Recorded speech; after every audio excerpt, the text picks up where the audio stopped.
Well, our first guest this evening, Stephen Bowman, is an author focused on strategic awareness and innovation. He's penned 5 books, including No More Business as Usual, and advises over 400 organisations each year, directly reaching over 1,000 CEOs and directors. He's here to tell us a bit about his book and what he preaches. Stephen, thanks so much for joining us on the program tonight. Can you just start by telling us a bit about your book, No More Business as Usual, what it's about?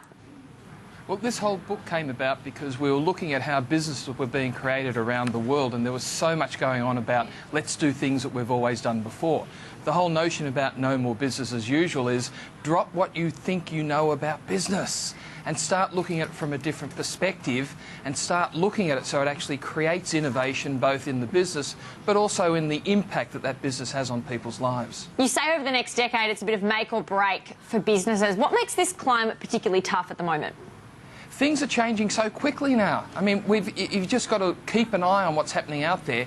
Who would have known that 3D printing is now starting to take hold in what it's been doing over the last 6 months? You know, 10 years ago, it would have taken 15 years for it to get where it is now. And there's so much stuff happening out there so quickly that unless we keep our eyes on that, then we're going to miss all these amazing opportunities that are out there. OK, I'm going to go through some of your tips, because you've got 5 tips here on sort of how to succeed in business in the coming decade. You sort of touched on one already, innovation being the top one. Can you talk us through that a bit? Innovation is all about that sense of curiosity. What else? What if? What else is happening out there? What do I need to know about that I don't know about that would help me look at my business in a different way? And it's a skill that every person can actually choose to cultivate, but so many people don't do it because they don't think it's possible. So innovation is about that sense of curiosity. What else can I add to my business? What else can I add to my life? What are the other things I can do? But more importantly, functioning from a sense of curiosity and a sense of question. So innovative competency, what's the difference with that? That's developing up the skills so that you can actually be this yourself before you expect any of your staff to be it. So it's actually practicing that sense of curiosity. It's actually also getting out there and looking at what's happening around the world and what impact might that have on me. There is so much happening out there at the moment that if you just look at some of those things, then ask the question, what relevance is that to me? What is it that I'm willing to look at that would actually provide me with insights that no one else has ever thought of? Don't buy into how everyone else does it, because then you'll be exactly like everyone else, which is pretty much struggling. Now, you say shift focus to the future. This can be a tough thing to do. How do you go about this? There's some really easy ways of doing it. I mean, we put out a blog, for example, called Pragmatic Futurist, which takes all the hassle out of it. And that is about what's happening out there into the future. Now, what might the implications be for us right here and right now? So you can actually, I mean, you've got amazing tools out there. You've got blogs, you've got things like Google Alerts and so on. But keep reading, keep asking the questions about what might the implications for me be. Be scared of nothing. Look at everything as a potential possibility and opportunity for you. What kind of steps can you put in place to be ready to pounce on these opportunities? Well, then you can start saying, so what might this mean to me?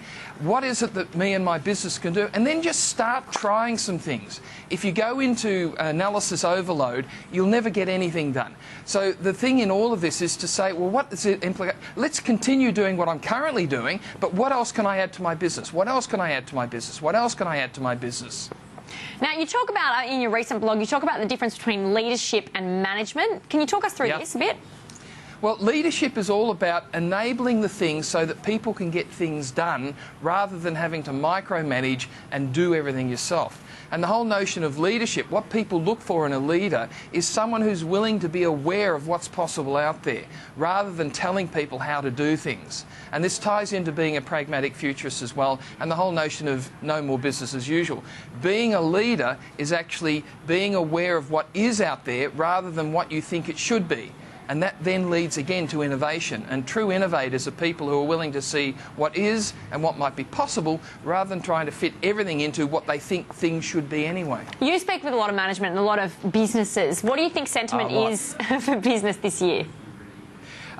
There's a lot of possibility out there. People are actually saying we're really looking forward to this year.